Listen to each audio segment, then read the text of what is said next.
Hey, this is Terratoots with a quick tutorial on creating some easy tree variations in Terragen 4.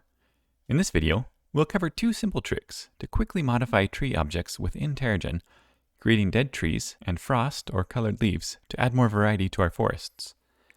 This is especially useful when you don't have access to a lot of different tree models and gets a lot more mileage out of the models you do have.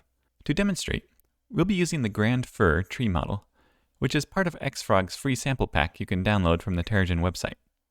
We're zoomed in on a single tree in the population here, and we'll start off with the first tip, creating dead trees. This one is pretty easy.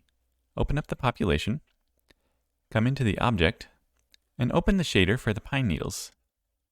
Come over to the opacity tab, and reduce the opacity to 0, making the pine needles invisible. Do the same for the other needle shader, and if we come into the ray trace preview, we'll see a dead pine tree. Now this looks a little funny at close range, but I find that for mid to far ranges, this can actually look quite realistic depending on your tree. A good start is usually to create a separate population of trees, turn off the leaves or needles, and scatter them throughout the forest, masking them with the same boundaries as the normal trees. Okay, I've reverted back to the original settings. Let's move on to the next tip, coloring trees. We're going to come back into the population and inside the object, but this time, instead of opening up the pine needle shader, we're going to insert a surface layer in between the needle image and the main shader. This is going to allow us to overlay a color on top of the pine needle texture. I'll call this Frost. Set the color to white, and we'll do the same to the other needle shader as well. Immediately you can see that the needles have turned white, which gives kind of a snowy, frosty effect. We can create several more variations on this theme with altitude constraints. If we set a minimum altitude constraint and leave the altitude key set to position in texture,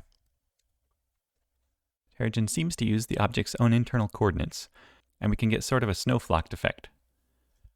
If we set the altitude key to final position and check use Y, the altitude is based on the world space elevation. You can see that these trees aren't to scale because an altitude of 15 meters is only halfway up, but with a larger fuzzy zone, this can create a nice frost effect for trees going up a mountainside or whatever. An important note is that this same color shader could be used to change the colors of deciduous leaves for autumn color variations. Now, let's take a look at a quick scene I've put together to show what these effects look like over a whole population. Here's without any variations, and here's with a frost line and some dead trees added in. Hopefully this has been helpful and gives you some ideas for your own scenes.